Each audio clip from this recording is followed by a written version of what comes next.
Well, Nadine, hello. Hello, How are you James. doing? Very, very good. Okay. How are you today? I'm pretty good, pretty good. It's not every day I get to do this, so it's a nice feeling.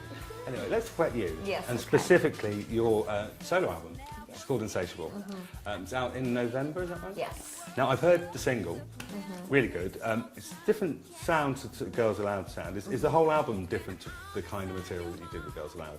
Yes, it's not too far of a venture. It's not, like I haven't done a completely different sound, but the overall sound is there's a lot more singing.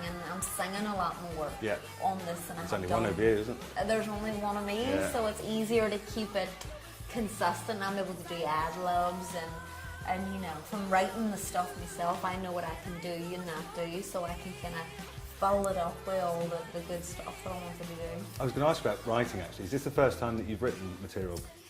I had written a song for Girls Aloud called 100 Different Ways a few years ago, and I'd written a few other things, but it just became difficult because I have such a specific style of singing that then to try and get the other 4 girls, because obviously it was in a group, they all sang that way or they sang on top of me, it just didn't make any sense. So I'd imagine this is quite liberating for you in a way, isn't it? To be able to just think about yourself alone. And it's liberating to be able to do, to push yourself and push your potential, as a songwriter, as a singer, as, producer, as, things like that, to kind of get it all working in sync. Yeah, I mean, we can talk about the single. I read somewhere, and it might not be true, so I'll get your confirmation, that you said that when you first heard it back, you knew it was going to be a hit. Is that right? Well, when I had first heard it back, I was still in the zone of having written it, and it didn't take that long to write. It took, maybe 2.5 hours to write the whole song, and Insatiable was actually being cut down to a single version. There was, other bits in it, and I was so in the thing of writing it, and I brought the demo CD out and had written it in London, and was on the way back to my house, and Drew, my tour manager, was blasting it. I mean, blasting that thing out the window. Up Hampstead Heath, and everyone like in the cars like, why is it so loud? And always when I write a song, when I listen to it back after I've stopped writing, I always think, thank God I wrote that then, because I would never think of that again. Yeah. It's so subconscious that it just kind of comes out, and then so I was listening to it, and the more I heard it, I always had something really special about it for me. I love the kind of the melody of it and the drama of the chorus. And so it was that. It just came together really, really quickly, and I thought, okay, that's the one. And I understand you co-wrote it with Guy Chambers. Yes. Who most people probably know as Robbie Williams' main kind of writing partner for many years. Yes. What was he like to work with? He's fantastic. He is, he's very, very professional, very poised, and has a real kind of grace and humble, and especially being so talented. Yeah. He can pick up any instrument at all. I mean, he could create a full song from using this table. He's that talented of a musician. So to be able to work with him and kind of see how he does things, and for us to come together so great creatively, it was brilliant. We went to dinner, celebrate, and met us away. That's it was important, lovely. isn't it? Yeah, lovely. Yeah. I mean, is there anyone that you didn't get to work with on this album that who would be your dream kind of duet, for example? I really like Andre 3000 and their band Outcast. And I didn't get to work with them, but I did get to use a similar drum and beat groove that they had on a song with Khalees. Millionaire it's called, and I just loved just how the drums went in that. So I asked Toby Gadd, the producer, when we done a song called Sexy Love Affair, yeah, how can you put this, this drum and bass groove over it? And he was like, are you crazy? And I was like, no, I mean it, no, that's gonna, be good. And he, again, someone who's ridiculously talented, just done it just there and then, just, came out of him. Amazing. Yeah. And then, so that's on there. So it's kind of a fun place. Now, we have actually met before. It was about 3 or 4 years ago, and I interviewed you with all the Girls Aloud at the time. Right. And my abiding memory from that is that Cheryl had a right old go at me for one of the questions I asked. I thought it was quite innocent. I said, do you girls feel kind of rivalry with other girl bands like Sugar Babes? If they get to number one, you know. And she sort of went mental at me, saying that you journalists are always trying to stir up controversy and rivalry and all the rest of it, which I wasn't. But anyway, I've seen her since, and we're friends again, so it's fine. But it does seem that, you know, the last year in particular, the media does seem to have been kind of trying to pitch you against each other, and particularly you and Cheryl. Yeah. Why do you think they do that, and is there any truth in it, or is it all nonsense? I have no idea why they do it. I really have no idea why her and I have fallen victim to it, you know, and we've worked together for so many years closely, you know, and always had each other's best interests, you know, personally and professionally, and that's never ever changed. So it's a shame, it is a shame that it can't, you know, that the media can't kind of let it be and kind of put that more positive image out there of it more, you know, girls don't all have to fight and hate each other and, you know, but that's the slant they've taken and all, you know, me and her can keep saying is no, there's no row. You must be sick of that by now. Let's talk about Tesco's. Yes. How's that for a change of subject? You've got quite an unusual kind of arrangement with the album. It's going to be distributed solely in Tesco's, like an exclusive deal with them. And it's on your own label, is that right? Why did you go down that route? What's the thinking there? It was just one of those kind of dream opportunities to come up where Tesco's had, we all know Tesco's, absolutely huge company, massive globally, £1 billion, you know, huge company. And some of the executives in there, like Mike Mulligan and Rob Salter, had heard songs of mine quite early on, and they had offered me the chance to open up my own label and basically give myself, because they loved the album as it was, and give me the chance to put out that record, the exact album that I wanted. They approached you? They approached me. Okay. They approached me to do it. They actually approached me, first of all, 2 years ago. Right. And then again, it came back up, you know, not that long ago, and then that's when we went with it. And it was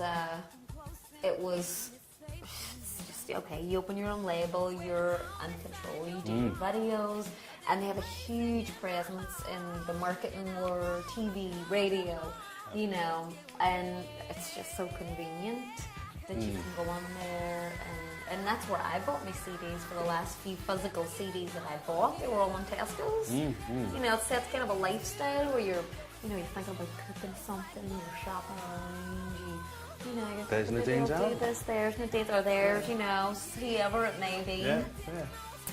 And you pick it up, and you know. When did you last buy it? Must be a while ago. I bought again for maybe the 10th time in a row. I bought Jamiroquai's first album. Again, looking forward to his next one. It's out soon, isn't it? It's out soon. Yeah. No, I'm a regular old music buyer. Okay. Well, I mean, I read an interview where you said, you know, the music industry is changing a lot, and you know, there's not just one way of doing things anymore. It's different models. So that's interesting. You're a pioneer, Nadine. Well done. Now, let's talk about LA, because you're based out there now and have been for a couple of years. Apart from the obvious things like friends and family, what do you miss most about the UK? Of the UK, I'm not away from the UK that much. Oh, really? I've had been able to live out there and be out there for 4 years now. But I've never been able to outlive a holiday visa. You know, right. So I'm legal to be there, but I never spent more than 2 or 3 months there at a time, and then I'm back over here again. Right. And then I'm back over there, and then I'm in Ireland, and then I'm back here. Okay. So I'm never gone for that long. So you're not like a resident out there, as such? Not like a resident. I'm like a gypsy. Like a gypsy. Who kind of travels around and creates homes wherever I may land. I think we just found our headline. I'm like a gypsy. So is it, I mean, people often associate LA with Hollywood and acting. Is that part of your thinking? You know, do you harbour acting ambitions? I don't live in Hollywood. I live in a place called Orange County. which is down more south of California, more southern California, towards San Diego. So it doesn't have that Hollywood element, you know. It's not the big celeb places or the huge red carpet events at the Oscars and stuff. It's all in Hollywood. So if I want that, then I'll go to Hollywood to get it. But for the most part, my life's very relaxed, very by the beach. Can ride my bike, and, you know. But you don't have any acting ambitions then? That's just acting ambitions. I am definitely doing this singing thing 100% wholeheartedly. It's a pretty straightforward, comprehensive answer. Okay. What's your idea of a really good night out? Really good night out would be. Okay, my really good night out would start in the daytime. You know, it would start at, I would get all my girlfriends, all my guy friends together, and we would start off at a swimming pool somewhere, or maybe on a boat of some sort, and we would get food and drinks, and we would all sit, you know, hopefully the weather would be nice, and we would sit and talk and listen to music and do stuff, and then let the night continue on to however long it continues. But it doesn't have to go on to the night. I'm not into mad 5 in the morning jobs. I'd rather start off with like 2, 3 in the afternoon and do like an evening, more of a day, evening, night. Oh well, next time you're doing it. Oh. Okay, and finally, you're engaged. Yes. Congratulations. Thank you. On that. What is it with you and sportsmen? Because it was another sports guy. Yeah, my first boyfriend. We were childhood sweethearts. Oh. He was my he was from Derry, from my hometown. Yeah. And he played sports. And then I dated an actor. And Jason is my third boyfriend. Oh, okay.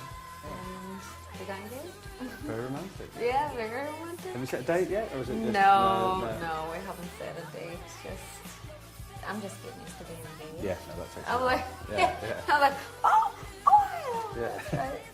It's a nice feeling, though. It's really nice. It's really nice to think that he loves me like that. That he's, you know, putting himself out there and giving this to me. This thing is really, really nice feeling. How often do you get to see each other? Because obviously you've got different schedules and different countries.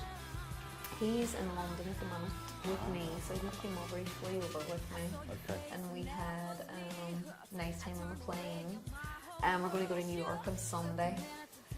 So I get to see him quite a lot, to be honest. Yeah. You make time for each other, don't you? Yeah, do, yeah, we do. Yeah, that's really good.